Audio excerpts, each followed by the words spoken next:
ಕನ್ನಡದ ಕಣ್ಮಣಿ ಕನ್ನಡದ ಕಣ್ಮಣಿ ಕನ್ನಡದ ಕಣ್ಮಣಿ ಕನ್ನಡದ ಉತ್ತ ಮಣ್ಣಿಗೆ ರೈತ ಋಣಿ, ಹೆತ್ತ ತಾಯಿಗೆ ಮಕ್ಕಳು ಋಣಿ, ಆಡೋ ಮಾತು ಭಾಷೆಗೆ ಋಣಿ, ಮಸ್ತಕದ ಜ್ಞಾನ ಪುಸ್ತಕಕ್ಕೆ ಋಣಿ. ಈಗ ಕರುನಾಡಿನ ಕೀರ್ತಿ ಮೊಳಗ್ಸೋಕೆ ಅಂತಾನೆ ಸಜ್ಜಾಗಿದೆ ಕನ್ನಡದ ಕಣ್ಮಣಿ. 30 ಜಿಲ್ಲೆ, 227 ತಾಲೂಕು, 27,387 ಹಳ್ಳಿಗಳು, 18 ನದಿಗಳು, 8 ಜ್ಞಾನಪೀಠ, 14 ರಾಜ ಮನೆತನಗಳು ಆಳಿದ ಕೇಳಿದೊಡನೆ ಅರ್ಥ ಆಗೋ ಭಾಷೆ ಇರೋ ಕರುನಾಡಿನ ಸಮಸ್ತ ಕುಲಕೋಟಿಗೆ ಈ ನಿಮ್ಮ ಕಿರಿಕೀರ್ತಿಯ ಸಾದರ ಪ್ರಣಾಮಗಳು. ಇದು ಕನ್ನಡದ ಕಣ್ಮಣಿ, copowered by Gold Winner refined sunflower oil, special partner Sparsh masala, ಶುದ್ಧತೆಯ ಸ್ಪರ್ಶ, ಉದಯಂ ಫಿಕ್ಸಿಡ್ ವೆಲ್ಕ್ರೋ ಪಾಕೆಟ್ ಪಂಚೆ ಮತ್ತು ಅಮೃತ ವಿದ್ಯಾಲಯಂ ಬೆಂಗಳೂರು. ಬಾರ್ಲಿ ಜೋರಾದ ಚಪ್ಪಾಳೆ. ಕಳೆದ ವಾರ ಕಳೆದು ಹೋಗಿದ್ದು ಗೊತ್ತಾಗ್ಲೇ ಇಲ್ಲ. ಮಾತಿನ ಮಹಾಯುದ್ಧದಲ್ಲಿ ಮಹಾರಥಿಗಳ ತರ ಹೋರಾಡಿದ ನಮ್ಮ ಕಣ್ಮಣಿಗಳು ಪ್ರಚಲಿತ ವಿದ್ಯಮಾನಗಳನ್ನ ಇಟ್ಕೊಂಡು ಪಂಚ್ ಕೊಡೋಕೆ ನಮ್ಮ ಕಣ್ಮಣಿಗಳು ರೆಡಿ ಆಗಿದ್ದಾರೆ. ಹಾಗಾದ್ರೆ ತಡ ಮಾಡದೆ ನಮ್ಮ ಕಾರ್ಯಕ್ರಮನ ಶುರು ಮಾಡೋಣ ಅಲ್ವಾ? ಮೊದಲನೇದಾಗಿ ನಮ್ಮ ಈ ಕನ್ನಡದ ಕಣ್ಮಣಿ ವೇದಿಕೆಯ ಮಾತಾಡೋ ಕಿಲಾಡಿಗಳು ಅಂದ್ರೆ ಕಿರಿಕ್ ಅಖಾಡದಲ್ಲಿ ಇವತ್ತು ಬೆಂಕಿ ಹಚ್ಚಕ್ಕೆ ರೆಡಿ ಆಗಿರೋ ನಮ್ಮ ಕಣ್ಮಣಿಗಳಿಗೆ ಸ್ವಾಗತ ಸುಸ್ವಾಗತ. ಹಾಗೆ ಈ ಮಕ್ಕಳ ಜೊತೆಗೆ ಬಂದಿರುವಂತಹ ನಮ್ಮ ಕನ್ನಡದ ಕಣ್ಮಣಿಗಳ ತಂದೆ ತಾಯಂದ್ರಿಗೂ ಹಾಗೂ ಶಿಕ್ಷಕರಿಗೂ ಇವತ್ತಿನ ವೇದಿಕೆಗೆ ಸ್ವಾಗತ ಸುಸ್ವಾಗತ. ಈಗ ನಮ್ಮ ತ್ರಿಮೂರ್ತಿಗಳನ್ನ ಸ್ವಾಗತಿಸೋ ಸಮಯ. ಅಚ್ಚಗನ್ನಡದಲ್ಲಿ ಸ್ವಚ್ಛವಾಗಿ ಮಾತಾಡೋ ಮೆಚ್ಚಿನ ಬರಹಗಾರ ನಮ್ಮ ಕನ್ನಡದ ಮೇಷ್ಟ್ರು ಜಯಂತ್ ಕಾಯ್ಕಿಡಿ ಸರ್ಗೆ ಸ್ವಾಗತ ಸುಸ್ವಾಗತ. ಕನ್ನಡ ಮಾತೆಯೇ ಇವರ ಪ್ರಾಣ, ಬೀಚಿ ಬರಹವೇ ಇವರ ತಾಣ, ಹಾಸ್ಯದಿಂದಲೇ ಸುತ್ತಿದ್ದಾರೆ ಜಗತ್ತಿನ ಪ್ರೇಕ್ಷಣೀಯ ತಾಣ. ಅವರೇ ನಮ್ಮ ಉತ್ತರ ಕರ್ನಾಟಕದ ನಗೆಯ ಜಾಣ ಪ್ರಾಣೇಶ್ ಕಾಕಾರಿಗೆ ಸ್ವಾಗತ ಸುಸ್ವಾಗತ. ಮಾತಿನಲ್ಲೇ ಎಲ್ಲರನ್ನ ಗೆಲ್ಲಬಲ್ಲ ಮಲ್ಲ, ನವರಸಗಳನ್ನ ಅರೆದು ಕುಡಿದಿರೋ ನವರಸ ವಿಶಾರದ ನಮ್ಮ ಸೆಟ್ಟಿನ ದೊಡ್ಡಪ್ಪ ನವರಸ ನಾಯಕ ಜಗ್ಗಣ್ಣಗೆ ಸ್ವಾಗತ ಸುಸ್ವಾಗತ. ಈಗ ನಮ್ಮ ಮುಂದೆ ಬರ್ತಾ ಇರೋ ಕಣ್ಮಣಿಯ ವಾದ ಏನಪ್ಪಾ ಅಂದ್ರೆ, ನಮ್ಮ ಹತ್ರ ದುಡ್ಡಿದೆಯೋ ಇಲ್ವೋ, ಆದ್ರೆ ಸುಮ್ನೆ ಶೋಕಿಗೆ ಅಂತ ದುಡ್ಡು ಹಾಳು ಮಾಡ್ತೀವಿ. ಸಾಲ ಮಾಡಿ ಆದ್ರೂ ತುಪ್ಪ ತಿನ್ನು ಅಂತ ದೊಡ್ಡವ್ರು ಹೇಳಿದ್ದಾರೆ, ಅದೇನೋ ನಿಜ. ಆದ್ರೆ ತುಪ್ಪಕ್ ಮಾಡಿದ ಸಾಲನ ನಾವೇ ತೀರಿಸ್ಬೇಕು. ಆದ್ರೆ ಅದ್ರ ಬದಲು ಹಾಸಿಗೆ ಇದ್ದಷ್ಟು ಕಾಲ್ ಚಾಚೋದು ಒಳ್ಳೇದು ಅಂತ ಹೇಳೋಕೆ ಬರ್ತಾ ಇದ್ದಾಳೆ ಉಡುಪಿಯ ಎಕ್ಸ್ಪ್ರೆಷನ್ ಕ್ವೀನ್ ಸಂಹಿತಾ.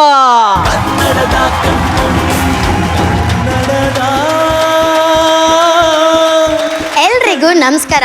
ತ್ರಿಮೂರ್ತಿಗಳಿಗೆ ನನ್ನ ನಮನಗಳು. ಮೊದಲಿಗೆ ನಾನು ಸರ್ವಜ್ಞ ಅವ್ರದ್ದು ಒಂದು ತ್ರಿಪದಿ ಹೇಳ್ತೀನಿ, ಆಮೇಲೆ ನನ್ನ ಭಾಷಣ ಶುರು ಮಾಡ್ತೀನಿ.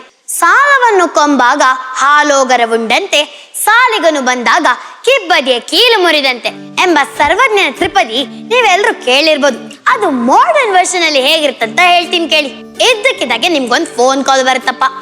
ಆ ಕಡೆಯಿಂದ ಒಬ್ಳು ಬ್ಯೂಟಿಫುಲ್ ಲೇಡಿ ವಾಯ್ಸ್ ಬರುತ್ತೆ. ಸರ್, ನಮ್ ಬ್ಯಾಂಕಿಂದ ಪರ್ಸನಲ್ ಲೋನ್ ಆಫರ್ ಇದೆ ಸರ್, ಫುಲ್ ಕಡಿಮೆ ಇಂಟ್ರೆಸ್ಟ್, ನಿಮ್ಗೆ ಓಕೆ ಅಲ್ವಾ ಸರ್ ಅಂತ. ನೀವು ಆ ವಾಯ್ಸ್ ಕೇಳಿ ಫುಲ್ ಫಿದಾ ಆಗ್ಬಿಟ್ಟು ಖಂಡಿತ ಓಕೆ ಮೇಡಮ್ ಅಂತ ಹೇಳ್ತೀರಾ. ನೀವ್ ಹೇಳಿದ 30 ಸೆಕೆಂಡ್ಗಳಲ್ಲೇ ಲೋನ್ ಓಕೆ ಆಗ್ಬಿಡುತ್ತೆ. ಆಮೇಲೆ ಕಂತು ಕಟ್ಟೋದು 1-2 ತಿಂಗಳು ಮಿಸ್ ಮಾಡಿದ್ರು ಡೈರೆಕ್ಟ್ ಆಸ್ಪತ್ರೆಯಲ್ಲಿ ಇರ್ತೀರಾ. ಡಾಕ್ಟ್ರು ಏನಾಯ್ತಪ್ಪ, ಏನ್ ಸಮಸ್ಯೆ ಅಂತ ಕೇಳಿದಾಗ ನೀವು ಸಾರ್ ಬ್ಯಾಂಕ್ನವ್ರು ಅದ್ಯಾವುದೋ ಬ್ಯೂಟಿಫುಲ್ ಲೇಡಿಯಿಂದ ಕಾಲ್ ಮಾಡಿಸಿ ಲೋನ್ ತಗೊಳೋಗ್ ಮಾಡಿದ್ರು ಸರ್, ಕಂತು ಕಟ್ಟೋದು 1-2 ತಿಂಗಳು ಮಿಸ್ ಮಾಡಿದೆ, ಅದಕ್ಕೋಸ್ಕರ 7 ಅಡಿ ಗಾಜಿಲ ರೇಂಜ್ ಅಲ್ಲಿರೋ ದಾಂಡಿಗ್ರನ್ನ ಕರೆದು ಪಾರ್ಟ್ಸ್ ಬಿದ್ದೋಗುತ್ತಾರ ರುಬ್ಬಿ ಇಲ್ಲಿ ಬಂದು ಸೇರೋಗ್ ಮಾಡಿದ್ದಾರೆ ಸರ್ ಅಂತ. ನೋಡಿ ಹೇಗಿರತ್ತೆ. ಇವತ್ತೇ ನನ್ನ ಟಾಪಿಕ್ ಏನಂತ ನಿಮ್ಗೆ ಈಗಾಗ್ಲೇ ಗೊತ್ತಿರ್ಬೋದು. ಇವತ್ತು ನಾನು ಟಾರ್ಗೆಟ್ ಮಾಡ್ತಾ ಇರೋದು ಸಾಲ ಸಿಗುತ್ತೆ ಅಂತ ಬೇಕಾ ಬಿಟ್ಟಿ ಸಾಲ ಮಾಡಿ ಅವ್ರು ಹಾಳಾಗೋದಲ್ದೆ ಅವ್ರ ಮನೆಯವರಿಗೂ ಟೆನ್ಷನ್ ಕೊಡೋ ಪ್ರಜೆಗಳನ್ನ. ಇಡೀ ಜಗತ್ತೇ ಭಾರತೀಯರನ್ನ ನೋಡಿ ಕಲೀರಿ, ಅವ್ರ ತರ ಯಾರು ದುಡ್ಡು ಉಳ್ಸಲ್ಲ ಅಂತ ಮಕ್ಕಳಿಗೆ ಪಾಠ ಮಾಡ್ತಿದ್ರೆ ಈ ಪ್ರಜೆಗಳೇನ್ ಮಾಡ್ತಿದ್ದಾರೆ, ಒಬ್ಬೊಬ್ರ ಹತ್ರನು 3 ಕ್ರೆಡಿಟ್ ಕಾರ್ಡ್ಗಳು. ಈ ಕ್ರೆಡಿಟ್ ಕಾರ್ಡ್ ಸಾಲನ ಆ ಕ್ರೆಡಿಟ್ ಕಾರ್ಡ್ನ ತೀರ್ಸೋದು, ಆ ಕ್ರೆಡಿಟ್ ಕಾರ್ಡ್ ಸಾಲನ 3ನೇ ಕ್ರೆಡಿಟ್ ಕಾರ್ಡ್ನ ತೀರ್ಸೋದು. ಫ್ರೆಂಡ್ಸ್ ಗಳ ಎದುರುಗಡೆ ಏನಾದ್ರು ಪಸ್ ತೆಗೆದ್ರೋ ಪಸ್ ಪೂರ್ತಿ ಕ್ರೆಡಿಟ್ ಕಾರ್ಡ್ಗಳೇ, ₹1 ಕಾಯಿನ್ ಕೂಡ ಇರಲ್ಲ. ಕೇಳಿದ್ರೆ ನಾವು ಕ್ಯಾಶ್ಲೆಸ್ ಅಂತ ಪೋಸ್ ಕೊಡ್ತಾರೆ. ಇದು ಒಂದ್ ಜೀವನನ? ನನ್ಗಂತಿದ್ದು ಡುಬಾಕ್ ಜೀವನ ಅನ್ಸ್ತಾ ಇದೆ. ಅಲ್ಲಮ್ಮ, ಅವ್ರು ಏನ್ ಮಾಡ್ಬಾರ್ದು ಮಾಡಿ ಕರಿತಿದ್ಯಾ ಅಂತ ಇಲ್ಲಿರೋರು ಎಲ್ರಿಗೂ ಅನ್ಸ್ಬೋದು. ನೆಗಡಿ ಶೀತ ಬಂದಾಗ ಬಿಸಿ ಬಿಸಿಯಾಗಿ ಖಾರವಾಗಿ ಮೆಣಸಿನ ಸಾರು ಕೊಡಿದ್ರೇನೆ ಕಮ್ಮಿ ಆಗೋದು. ಈಗ ಒಂದು ಸಿಂಪಲ್ ಉದಾಹರಣೆ ಕೊಡ್ತೀನಿ ಕೇಳಿ. ಮನೆಗೊಂದು ಸೆಕೆಂಡ್ ಹ್ಯಾಂಡ್ ಕಾರ್ ಸಾಕು, ಆದ್ರೆ ನೀವು ಸಾಲ ಸಿಗುತ್ತೆ ಅಂತ ದೊಡ್ಡ ಲಕ್ಸುರಿಯಸ್ ಕಾರ್ ತಂದು ಮನೆ ಮುಂದೆ ನಿಲ್ಲಿಸ್ತೀರಾ. ಆಮೇಲೆ ಬ್ಯಾಂಕ್ನವ್ರು ಕಾಲ್ ಮಾಡಿ, ರೀ ಈ ತಿಂಗಳು EMI ಕಟ್ಟಿಲ್ವಲ್ರಿ, ಯಾವಾಗ ತೀರಿಸ್ತೀರ ಲೋನ್ನ ಅಂತ ಕೇಳಿದಾಗ ನಿಮ್ಮ ಉತ್ತರ ನೋ ಕಾಮೆಂಟ್ಸ್ ಅಂತ ಹೇಳ್ಬಿಡೋದು. ಆಮೇಲೆ ಅವ್ರಪ್ಪ ಎಲ್ಲೆಲ್ಲೋ ಗೆಬ್ರಿ 10x20 ಸೈಟ್ ನ ಯಾವ್ದೋ ಮೂಲೆಯಲ್ಲಿ ಮಾಡಿರ್ತಾರೆ. ಈಗ ಮಗನ್ ಪ್ರತಾಪದಿಂದ ಅದನ್ನು ಮಾರಿ ಶುಭಂ ಅಂತ ಸಾಲ ತೀರಿಸ್ಬೇಕಾಗುತ್ತೆ.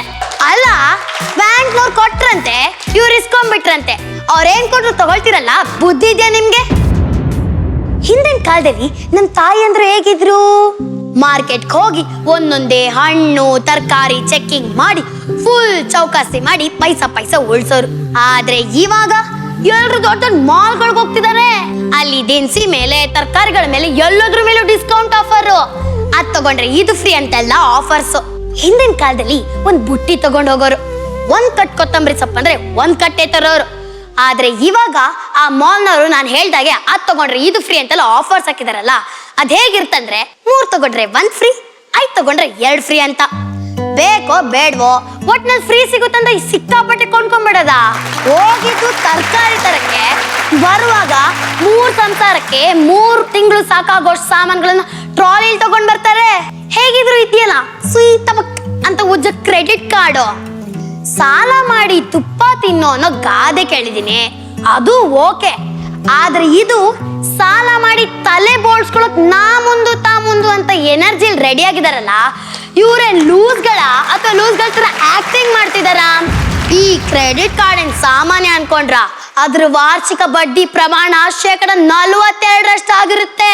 ಈ ಸಾಲ ಬಾಧೆಯಿಂದ ಸುಮಾರು ಜನ ಕ್ಯಾಲೆಂಡರ್ ನೋಡಕ್ಕೆ ಭಯ ಪಡ್ತಾರೆ. ಯಾಕಂದ್ರೆ 8ನೇ ತಾರೀಕು ವಾಷಿಂಗ್ ಮಿಷಿನ್ ಕಂತು, 10ನೇ ತಾರೀಕು ಫ್ರಿಡ್ಜ್ ಕಂತು, 11ಕ್ಕೆ ಮೊಬೈಲ್ ಕಂತು, ಅದ್ರ ಜೊತೆ ಕ್ರೆಡಿಟ್ ಕಾರ್ಡ್ ಬಿಲ್ ಬೇರೆ. ಜೀವನ ಪೂರ್ತಿ ಟೆನ್ಷನ್ ಅಲ್ಲೇ ಕಳಿಬೇಕಾಗುತ್ತೆ. ಅದಕ್ಕೆ ತಾನೇ ಇವಾಗ ಸುಮಾರು ಜನರಿಗೆ 30 ವರ್ಷ ಆಗೋದ್ರೊಳಗೆ ಅವ್ರ ಕೂದಲು ಬೆಳ್ಳಗಾಗಿರೋದು. ಇನ್ ಕೆಲವ್ರ ತಲೆಯಲ್ಲಿ ಕೂದಲೇ ಇರಲ್ಲ, ಅವ್ರ ಮನೆ ಲಕ್ಕ ಅಂತ ಹೊಳಿತಾ ಇರತ್ತೆ. ಚಿಕ್ಕ ವಯಸ್ಸಿಗೆ ಶುಗರು, BP, ಮತ್ತೆ ನಾವು ಹೇಳ್ತಾರಲ್ಲ ಆರ್ಥ್ರೈಟಿಸು, ಡಿಪ್ರೆಷನ್ನು, ಇದೆಲ್ಲ ಒಟ್ಟಿಗೆ ಅಟ್ಕಾಯಿಸ್ಕೊಂಡ್ಬಿಟ್ರೆ ಪಾಪ ಹೇಗ್ರಿ ತಡ್ಕೊಳುತ್ತೆ? ಬೇಸರ ಸಂಗತಿ ಅಲ್ವಾ ಇದು? ದೇವ್ರು ಮನುಷ್ಯನಿಗೆ ಮಾತ್ರ ವಿವೇಚನೆ ಅನ್ನೋ ಶಕ್ತಿ ಕೊಟ್ಟಿರೋದು. ನಾವಿಡೋ ಒಂದೊಂದು ಹೆಜ್ಜೆಗೂ ವಿವೇಕದ ನೆಲ್ಗಟ್ಟಿರ್ಬೇಕು. ಸ್ವಾತಂತ್ರ್ಯ ಸ್ವೇಚ್ಛಾಚಾರಕ್ಕೂ ವ್ಯತ್ಯಾಸ ಗೊತ್ತಿಲ್ದ್ರೆ ಬದುಕಿದ್ರೆ ಅವನು ಮನುಷ್ಯ ಜನ್ಮ ಅನ್ಸ್ಕೊಳ್ಳಲ್ಲ. ಅದ್ರ ಬದಲಾಗಿ ನೀವು ದುಂದು ವೆಚ್ಚ ಅನ್ನೋದು ಮೊದಲು ನಿಲ್ಸಿ, ನಿಮ್ಮ ನೀವು ಬದಲಾಯಿಸ್ಕೊಳ್ಳಿ. ದುಂದು ವೆಚ್ಚನ ನಿಲ್ಸಿದ್ರೆ ಆ ಹಣನ ನೀವು ಕೂಡಿಡ್ಬೋದು. ಮುಂದೆದು ನಿಮ್ಮ ಮಗಳ ಮದುವೆ ಖರ್ಚಿಗಾಗುತ್ತೆ, ಮಗನ ಶಿಕ್ಷಣ ಖರ್ಚಿಗಾಗುತ್ತೆ. ರಿಟೈರ್ ಆದ್ಮೇಲೆ ನೀವ್ ಯಾರ ಹಂಗಲ್ಲೂ ಬದುಕಬೇಕಾಗಿಲ್ಲ. ಕೊನೆಯದಾಗ ಒಂದು ಮಾತು ಹೇಳ್ತೀನಿ, ಹಾಸಿಗೆ ಇದ್ದಷ್ಟು ಕಾಲ್ ಚಾಚಿದ್ರೆ ಮೊದಲು ನಿದ್ರೆ ಬರೋದು ಕಷ್ಟ ಆದ್ರೂ ಆಮೇಲೆ ನಿದ್ರೆ ಹತ್ತಿದ್ಮೇಲೆ ಬೆಳಗ್ಗೆನೇ ಎಚ್ಚರ ಆಗೋದು. ಹಾಸಿಗೆ ಚಿಕ್ಕದಾಗಿದೆ ಅಂತ ಕಾಲನ್ನ ಆಚೆ ಚಾಚಿದ್ರೆ ಮೊದ್ಲೇ ನಿದ್ರೆ ಬರೋದು ಕಷ್ಟ, ಅದ್ರಲ್ಲೂ ನೆಲ ತಣ್ಣ ಕೊರಿತಾ ಇರುತ್ತೆ. ಅದ್ರ ಮೇಲೆ ನಿಮ್ ಕಾಲಿಟ್ರೋ ಕಾಲ್ ಮರ್ಗಟ್ಟಿ ನಾಳೆ ಹೈ ಫೀವರ್ ಬರೋಗಾಗುತ್ತೆ. ಬ್ಯಾಂಕ್ ಅಲ್ಲಿ ಬ್ಯಾಲೆನ್ಸ್ ಇಲ್ಲ ಅಂದ್ರೆ ATM ಮೆಷಿನ್ ಕೂಡ ದುಡ್ಡು ಕೊಡಲ್ಲ ರೀ. ಅದ್ಕಿರೋ ಬುದ್ಧಿ ನಮ್ಗೆ ಯಾಕಿಲ್ಲ ಹೇಳಿ? ಈ ಪ್ರಶ್ನೆಗಿರೋ ಉತ್ತರದಿಂದ ನಮ್ ಸಮಸ್ಯೆ ಪರಿಹಾರ ಆಗುತ್ತೆ ಅಂತ ಹೇಳ್ತಾ ನನ್ನ ಮಾತನ್ನ ಮುಗಿಸ್ತೀನಿ. ಜೈ ಹಿಂದ್, ಜೈ ಕರ್ನಾಟಕ. ಮಾತು ಕಾಕ ಏನ್ ಹೇಳ್ತೀರಾ ಮಾತಿಗೆ? ಸಾಲ ಮಾಡಿ ಸಾಯೋ ತಂದೆ ಅಲ್ಲ, ಸಾಲ ಮಾಡಿ ತಂದೆಗೆ ತಲೆನೋವು ತರೋನು ಮಗ ಅಲ್ಲ ಅಂತ. ಸೂಪರ್. ತಂದೆ ನಮಗಾಗಿ ಏನೂ ಉಳಿಸ್ದೇ ಹೋಗಿದ್ರು ಚಿಂತೆ ಇಲ್ಲ, ಆದರೆ ಸಾಲ ಮಾಡಿ ಹೋಗಬಾರ್ದು. ಮಗನೂ ಅಷ್ಟೇ, ತಂದೆಗೆ ಏನೂ ಮಾಡದೇ ಇದ್ರು ಚಿಂತೆ ಇಲ್ಲ, ಸಾಲ ಮಾಡಿ ತಂದೆ ತಲೆ ಕಟ್ಟಬಾರ್ದು. ಸೂಪರ್ ಸೂಪರ್ ಕಾಕ. ಹಾಸಿಗೆ ಇದ್ದಷ್ಟು ಕಾಲು ಚಾಚು ಅಂತ ಹೇಳ್ತಾರೆ. ಈಗ ಅದನ್ನ ಗಾದೆನ ಸ್ವಲ್ಪ ಆಲ್ಟ್ರೇಷನ್ ಮಾಡಬೇಕು. ಕಾಲು ಇದ್ದಷ್ಟು ಹಾಸಿಗೆ ತಗೋ. ಹೌದಾ? ಫೆರಾರಿ ಕಾರಲ್ಲಿ ಮೆರೆಯುತ್ತಿದ್ದೇನೆಂದು ಬೀಗ ಬೇಡ, ಫೆರಾರಿ ಕಾರಲ್ಲಿ ಮೆರೆಯುತ್ತಿದ್ದೇನೆ ಬೀಗ ಬೇಡ, ಫೆರಾರಿಯಲ್ಲಿ ತಿರುಗಿದವರು ಪರಾರಿಯಾಗಿದ್ದನ್ನು ನೋಡಿದ್ದೇನೆ. ಸಾಲದ ಬಗ್ಗೆ ಅದ್ಭುತವಾದಂಥ ಸರ್ವಜ್ಞನ ವಚನದೊಂದಿಗೆ ಶುರು ಮಾಡಿದಮ್ಮ. ಬಹಳ ಅದ್ಭುತ, ಓತಪ್ರೋತವಾಗಿ ನಿರರ್ಗಳವಾಗಿ ಮಾತಾಡಿದ್ಯಾ. ಅದ್ಭುತ. ಧನ್ಯವಾದಗಳು. ದಿನದಿನಕ್ಕೂ ಅಭಿವೃದ್ಧಿ ಆಗ್ತಾ ಇದೆ ಭಾಷಣ ಕಲೆಯಲ್ಲಿ. Very good. ಅದ್ಭುತ ಕಾಕ. ಜಗಣ, ನಾನು ಮೂಕ ವಿಸ್ಮಿತ ಆಗೋದೆ ಅವಳನ್ನ ನೋಡಿ. ಎಷ್ಟು ಚೆನ್ನಾಗಿ ಮಾತಾಡ್ತೀಯಮ್ಮ ನೀನು. ನಿಜವಾಗೂ ಒಳ್ಳೆ ವಾಗ್ಮಿ ನೀನು. ನನಗೆ ಫೋನ್ ಬರೋದು, ಕ್ಲೀನಾಗೆ ಫೋನ್ ಮಾಡಿ ನಾವು ಈ ಥರ ನಿಮಗೆ ಸಾಲ ಕೊಡ್ತೀವಿ, ನಿಮಗೆ ಇಷ್ಟು % ಬಡ್ಡಿ ಹಂಗೆ ಹಿಂಗೆ ಅಂತ ಹೇಳೋದು. ಇವರು ಸರಿ ಬುದ್ಧಿ ಕಲಿಸ್ಬಿಡ್ಬೇಕು ಅಂತ ಹೇಳಿ ನಾನು ಡಿಸೈಡ್ ಮಾಡಿಬಿಟ್ಟು ಅವಮ್ಮ ಆ ಕಡೆಯಿಂದ ಕೇಳೋಕ್ಕೆ, ಸರ್ ನಾವು ಈ ಥರ ಬ್ಯಾಂಕವರು ನಾವು ಈ ಥರ ಎಲ್ಲ ಸಾಲ ಕೊಡ್ತೀವಿ ಅಂತ. ಭಾಳ ಸಂತೋಷಮ್ಮ, ನಾನು ಕಾಯ್ತಾ ಇದ್ದೆ ಯಾರು ಕೊಡೋರಿದ್ರೆ ಇಸ್ಕೊಬಿಡೋಣ ಅಂತ. ಅವರು ಹೌದಾ ನಿಮಗೆ ಇದುವರೆಗೂ ಎಲ್ಲರೂ ಸಾಲ ಮಾಡಿದ್ದೀರಾ ಅಂದರು. ಅಮ್ಮ ನಾನು ಮನೆ ತೊಗೊಂಡಿರೋದು ಸಾಲದಲ್ಲಿ, ಕಾರ್ ತೊಗೊಂಡಿರೋದು ಸಾಲದಲ್ಲಿ, ಸಿಕ್ಕಾಪಟ್ಟೆ ಸಾಲಗಳಿದಾವಮ್ಮ. ಕಟ್ತಾ ಇದ್ದೀರಾ? ಇಲ್ಲಮ್ಮ ಎಸ್ಕೇಪ್ ಆಗಿ ನಾನು ಆ್ಯಕ್ಚುಲಿ ಬಾಂಬೆಗೆ ಓಡ್ಬಂದ್ಬಿಟ್ಟಿದ್ದೀನಿ, ನೀವು ಹೆಂಗಾದರೂ ಮಾಡಿ. ಮತ್ತೆ ನಮ್ಗೆ ಹೆಂಗೆ ಕಟ್ತೀರಾ ಅಂದರೆ ನೋಡೋಣ, ಯೋಚನೆ ಮಾಡೋಣ, ನೋಡಿ ಅಮ್ಮ ಕೊಡಿ ನಮಗೆ ಅಂದರೆ ಲಪಕನ್ ಫೋನ್ ಕಟ್ ಮಾಡ್ಬಿಟ್ಲ ಅಮ್ಮ. ಅವತ್ತಿಂದ ಫೋನೇ ಬರಲಿಲ್ಲ ನನಗೆ. ಎದ್ದೇಳು ಮಂಜುನಾಥದಲ್ಲಿ ನಿಮ್ದೊಂದು ಸೀನ್ ಇದೆ, ತುಂಬಾ ಫೇಮಸ್ ಸೀನ್. ಸಾಲ ಕೊಡ್ತೀರಿ? ಸಾಲ ಕೊಡ್ತೀರಾ? ಹೇಗೆ ತಿರ್ಸ್ತೀರಿ? No comments. ಏನಕ್ಕೆ ಸಾಲ ಬೇಕು? ಸಾಲ ಮಾಡಿ ಮಜಾ ತಗೊಳೋದು ಅಷ್ಟು ಒಳ್ಳೇದಲ್ಲ, ಬುದ್ಧಿವಂತರಾಗಿರ್ಬೇಕು. Wonderful subject ಹೇಳಿದ್ಯಾ. ಬಹುಶಃ ಈ ವಿಷಯ ಏನಾದರೂ ವೈರಲ್ ಆಯಿತು ಅಂದರೆ ನಿನ್ನಿಂದ ತುಂಬ ಜನ ಸಾಲದಲ್ಲಿ ಶೋಕಿ ಮಾಡೋರು ಕಂಟ್ರೋಲ್ ಆಗ್ತಾರೆ. ತುಂಬ ಚೆನ್ನಾಗಿ ಮಾತಾಡಿದೆ, ವಂಡರ್ಫುಲ್. ಥ್ಯಾಂಕ್ಸ್ ಜಗನ್ನ, ತುಂಬ ಅದ್ಭುತವಾಗಿ ಹೇಳಿದ್ರೆ ಮೇಷ್ಟ್ರೆ. ಸಂಹಿತ ಅಂದ್ರೆ ನಿಯಮ ಅಂತ ಅಲ್ವಾ, ನೀತಿ ಸಂಹಿತೆ ಅಂತಾರೆ. ಸೊ ಒಂದು ರೀತಿ ನಿಯಮಗಳನ್ನು ನಾವೇ ಹಾಕೋಬೇಕು ಬದುಕಿಗೆ. ಯಾಕಂದ್ರೆ ನೀ ಹೇಳಿದಿಲ್ಲ, ಇಡೀ ಎಲ್ಲ ಮಾತಾಡಿದ್ದು, ನೀನು ಹೇಳಿದ್ದು, ಕೀರ್ತಿ ಹೇಳಿದ್ದು, ಎಲ್ಲದರದ ಮತ್ಯಾರ್ಥ ಏನು ಅಂತಂದ್ರೆ, ಪ್ರಾಬ್ಲಮ್ ಇರೋದೆಲ್ಲಿ ಅಂತಂದ್ರೆ, ಜನ ಇವತ್ತು ನಾವು ನಮಗೆ ನೆಮ್ಮದಿ ಆಗೋ ಹಾಗೆ, ನಮಗೆ ಸೌಕರ್ಯ ಆಗೋ ಹಾಗೆ ಸರಳವಾಗಿ ಬದುಕುವ ದಾರಿ ಬಿಟ್ಟು ಉಳಿದವರಿಗೆ ನಾವು ಖುಷಿಲಿದ್ದೀವಿ ಅಂತ ತೋರಿಸೋ ದಾರಿಯಲ್ಲಿ ಬದುಕ್ತಾ ಇದ್ದಾರೆ. ಉಳಿದವರಿಗೆ ತೋರಿಸ್ಬೇಕು ಅನ್ನೋದು. ನಾನು ಖುಷಿಯಾಗಿರೋದಲ್ಲ, ನಾನು ಖುಷಿಯಾಗಿದ್ದಿನಿಂದ ಅವ್ರಿಗೆ ಗೊತ್ತಾಗಬೇಕು. ಹಿಂದಿನ ಕಾಲದಲ್ಲಿ ಶ್ರೀಮಂತಿಕೆ ಅವಮಾನದ ಸಂಗತಿಯಾಗಿತ್ತು, ಬಡತನ ಅವಮಾನದ ಸಂಗತಿ ಆಗಿರಲಿಲ್ಲ. ಬಡವ ಎದೆ ಸೆಟ್ಸ್ಕೊಂಡಿರ್ತಿದ್ದ. ಯಾಕೆಂದ್ರೆ ಇಷ್ಟೆಲ್ಲ ಬಡವರಿದ್ದಾಗ ನಾನು ನನ್ನ ಶ್ರೀಮಂತಿಕೆಯನ್ನು ಮರೆಯೋದು ತಪ್ಪು ಅಂತ ಅವನಿಗೊಂದು ಇತ್ತು, ಸ್ವಲ್ಪ ಹೀಗಿತ್ತು. ಈಗ ಕಾಲ ಉಲ್ಟಾ ಹೋಗಿದೆ. ಶ್ರೀಮಂತ ತೋರ್ಪಡಿಕೆ ಅದನ್ನ ತುಂಬಾ ವಲ್ಗರಾಗಿ, ತುಂಬಾ ಅಶ್ಲೀಲವಾಗಿ ತನ್ನ ಶ್ರೀಮಂತಿಕೆಯನ್ನ ಮೆರೆಸೋದು, ತೋರಿಸೋದು. ಇದ್ರ ಮೂಲ ಅಂದ್ರೆ ನಾವೆಲ್ಲರೂ ನಮ್ಮ ಜೀವನವನ್ನ ಒಂದು ಟಿವಿ ಸೀರಿಯಲ್ ಮಾಡ್ಕೊಂಡ್ಬಿಟ್ಟಿದ್ದೀವಿ. ಒಳ್ಳೆ ಮಾತನ್ನ ಹೇಳಿ ಎಲ್ಲರಿಗೂ ಒಂದು ರೀತಿಯ ಈ ತೋರುಗಾಣಿಕೆಯ ಮೌಲ್ಯ ಇದೆಯಲ್ಲ ಇವತ್ತಿಂದು, ಬೇರೆಯವರಿಗೆ ತೋರಿಸ್ಬೇಕು ಅಂತೇಳಿ ನಾವೇನಾಗ್ಬಿಟ್ವಿ ಅನ್ನೋದನ್ನ ಪ್ರತಿಯೊಬ್ಬರು ಆತ್ಮವಿಮರ್ಶೆ ಮಾಡ್ಕೊಳ್ಳೋ ಹಾಗೆ ಮಾತುಗಳನ್ನು ಆಡಿದೀಯಾ, ಚೆನ್ನಾಗಿತ್ತು. ಸಂಹಿತಾ, ಸಾಕಷ್ಟು ಜನರಿಗೆ ಕನೆಕ್ಟ್ ಆಗಿರುವಂತಹ ವಿಷಯ.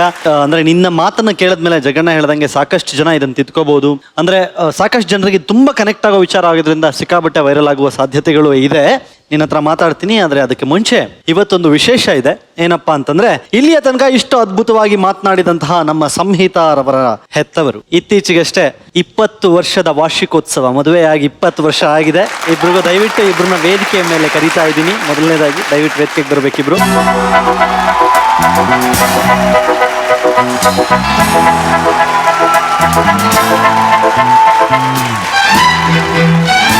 ಸರ್, ಮದುವೆಯಾಗಿ ಇತ್ತೀಚೆಗೆ 20 ವರ್ಷಗಳನ್ನು ಕಳೆದಿದ್ದೀರಾ. ಎಷ್ಟು ವರ್ಷಕ್ಕೆ ಮದುವೆ ಆಯ್ತು ಸರ್ ನಿಮ್ಗೆ? 27 ವರ್ಷಕ್ಕೆ ಮದುವೆ ಆಗಿದೆ. ಓಕೆ, ಗೊತ್ತಾಯ್ತು. 20 ವರ್ಷ ಅಂತ ನೀವು ಹೇಳಿದ ಮೇಲೆ ಗೊತ್ತಾಯ್ತು. ಹೇಳಿ, ಹೇಗಿತ್ತು ನಿಮ್ಮ 20 ವರ್ಷದ ಜರ್ನಿ? ಜೊತೆಯಲ್ಲಿ 2 ಮುತ್ತುಗಳು, ಸಂಸ್ಕೃತಿ, ಸಂಹಿತಾ. ನನಗೆ GTV ಯಾವಾಗಲೂ ಯಾಕೆ ತುಂಬಾ ಇಷ್ಟ ಆಗತ್ತೆ ಅಂದ್ರೆ, ಬದುಕಿನ ಸಣ್ಣ ಸಣ್ಣ ಸುಖಗಳನ್ನ, ಒಂದು ಇಮೋಷನ್ಸ್ ಅನ್ನು ಇಟ್ಕೊಂಡು ಬದುಕನ್ನ ಮತ್ತೆ ಮತ್ತೆ ಪುನರುಜ್ಜೀವನಗೊಳಿಸುವ ಆ GTVಯ ಕನಸು ಉಂಟಲ್ಲ, ಅದಕ್ಕೆ ದೊಡ್ಡ ನಮೋ ಅಂತ ಹೇಳ್ತೇನೆ ನಾನು. ಮಹಾಭಾರತದ ಒಂದು ಮಾತಿದೆ, ಆಶಾಯೇ ದಾಸಾಸ್ತೆ ತೇ ದಾಸ ಸರ್ವ ಲೋಕಸ್ಯ, ಆಶಾ ಯೇಷಾಂ ದಾಸಿ ತೇಷಾಂ ದಾಸಾಯತೆ ಲೋಕ ಅಂತ. ಆಶೆಗೆ ಯಾರು ದಾಸರಾಗಿರ್ತಾರೋ ಅವರು ಲೋಕಕ್ಕೆ ದಾಸರು, ಆದ್ರೆ ಆಸೆ ಯಾರ ದಾಸನಾಗಿರ್ತದೋ ಅವರು ಲೋಕಕ್ಕೆ ಒಡೆಯರಾಗಿರ್ತಾರೆ ಅನ್ನೋದು ಆ ಮಾತು.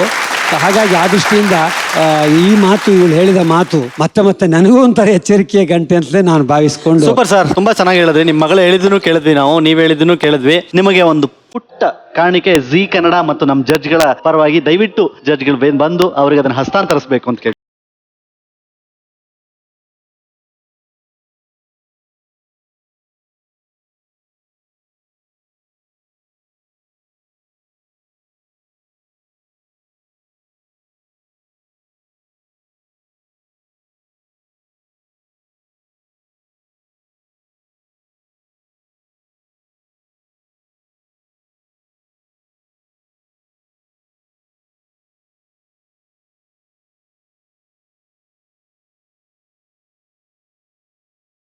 ಅದ್ಭುತ ಸಣ್ಣ ಉಡುಗೊರೆಯನ್ನ ಜಿ ಕನ್ನಡದ ವತಿಯಿಂದ ತಮಗೆ ಕೊಡ್ತಾ ಇದೀವಿ. ಯಾವತ್ತೂ ನಿಮ್ಮ ಮನೆಯಲ್ಲಿ ಮತ್ತು ಮನದಲ್ಲಿ ಯಾವತ್ತೂ ಇರುತ್ತೆ ಅಂತ ನಾವು ನಂಬಿರ್ತೀವಿ. ಮತ್ತೊಮ್ಮೆ ತಮಗೆ ವಾರ್ಷಿಕೋತ್ಸವದ ಹಾರ್ದಿಕ ಶುಭಾಶಯಗಳು. ಕಾಕ, ನಿಮ್ಮ ಸ್ಟೈಲ್ ಅಲ್ಲಿ ಲವ್ ನಮ್ಮದೇನು ಕಮ್ ಅಂತ ವಿಶೇಷ ಇಲ್ಲ. ಉತ್ತರ ಕರ್ನಾಟಕದ ಮದುವೆ ಅಲ್ಲ, ನಿಮ್ದು love cum arrange cum love. Arranged ಬಳಗದಲ್ಲೇ ಸಿಕ್ಕಳು. ನಮಗೀಗ ಇಬ್ಬರು ಮಕ್ಕಳು. ಇವರಿಬ್ಬರ ಬಗ್ಗೆ ಹೇಳಬೇಕು ಅಂದ್ರೆ ಇವರು ಬರೀ ಸಮಾನ ಮನಸ್ಕರು ಮಾತ್ರ ಅಲ್ಲ, ಸಮಾನ ಹೈಟಸ್ಕರು. ಇಬ್ಬರು ಹೈಟ್ ಕೂಡ ಸಮಾನವಾಗಿದೆ. ಸೊ ಅದ್ಭುತವಾದಂಥ ಮಕ್ಕಳನ್ನ ಪಡೆದಿದ್ದಾರೆ. ಆ ಮಕ್ಕಳಿಂದ ಇವರ ಹೆಸರು ಕೀರ್ತಿ ಇನ್ನಷ್ಟು ಕರ್ನಾಟಕ ತುಂಬ ಹಬ್ಬಲಿ ಅಂತ ಆಶಯಿಸ್ತಾರೆ. ಅದ್ಭುತ, ಧನ್ಯವಾದ. ದಯವಿಟ್ಟು ಮತ್ತೊಮ್ಮೆ 100 ವರ್ಷ ಅದ್ಭುತವಾಗಿ ಬಾಳಲಿ, ನಿಮ್ಮ ಮಕ್ಕಳ ಭವಿಷ್ಯ ಅದ್ಭುತವಾಗಿರ್ಲಿ ಅಂತ ನಮ್ಮ ಕಡೆಯಿಂದ ಜೀ ಕನ್ನಡದ ಕಡೆಯಿಂದ ಹಾರೈಸ್ತೀವಿ. ಅಲ್ಲಪ್ಪ, ಅವರಿಬ್ರು ನೋಡಕ್ಕೆ ಹೀರೋಯಿನ್ ತರ ಇದಾರೆ. ಅವ್ರ ಕೈದಲ್ಲಿ ಒಂದೆರಡು ಸ್ಟೆಪ್ ಹಾಕ್ಬಿಟ್ಟಲ್ವಾ ಕಳಿಸ್ಬೇಕಾಗಿರೋದು ನಾವು. ಸಾರಿ ಜಗಣ್ಣ, ನಂಗೆ ಗೊತ್ತಾಗ್ಲಿಲ್ಲ. ಬಟ್ ಇವಾಗ ನೀವು ಹೇಳ್ತಿರೋದು ತುಂಬಾ ಕರೆಕ್ಟ್ ಆಗಿದೆ. ಈ ವೇದಿಕೆಗೆ ಸೂಕ್ತ. ಜಗಣ್ಣ ಅವರ ಒತ್ತಾಯದ ಮೇರೆಗೆ ಹಾಗೆ ನಮ್ಮ ವೇದಿಕೆಯ ಒತ್ತಾಯದ ಮೇರೆಗೆ ಈ ಯುವ ಜೋಡಿಗಳಿಂದ ಒಂದು ಅದ್ಭುತವಾದ ನೃತ್ಯ.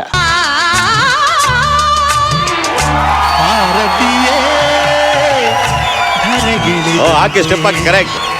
ಆ ಮದನ ನಗುತ್ತಿರುವಂತೆ ಕಲ್ಲು ಮುಳ್ಳೆಲ್ಲ ಬಳ್ಳಿ ಮುಗಿಲ್ಲ ಹೂವಾಣವಾಯಿತೋ ಎನಿಸುತ್ತಿದೆ.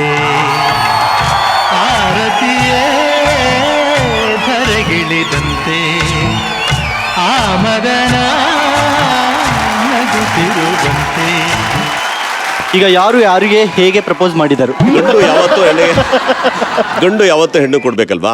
ಇಷ್ಟು ದೊಡ್ಡ ವೇದಿಕೆ ಎಲ್ಲೂ ಸಿಗಲ್ಲ ಸರ್ ಪ್ರಪೋಸ್ ಮಾಡಕ್ಕೆ. ಮಾತೆ ಹೊರಡ್ತಾ ಇಲ್ಲ. ಬಹುಶಃ ಮೌನದಲ್ಲಿಯೇ ಇದೇ ಗುಲಾಬಿಯಷ್ಟು ರಂಗಾಗಿ. ಅಲ್ಲ ಸರ್, 2 ಹೆಣ್ಣಾಗೈತಮ್ಮ, 3ನೇದು ಒಂದು ಗಂಟೆ ಟ್ರೈ ಮಾಡೋಣ ಅಂತ ಹೇಳ್ಬಿಟ್ಟು ಕೊಪ್ಪಡಿ ಸರ್ ತಗಡೆ. ಇಲ್ಲ, ಪ್ರೀತಿಯಿಂದ ನಾನು ಅವಳ ತಲೆಗೆ ಇದನ್ನು ಮುಡಿಸ್ತೇನೆ. ಅದರಲ್ಲೂ ನೀವು ಒಂದು ಸಂಸ್ಕೃತಿನ ತೋರಿಸಿದ್ರಿ.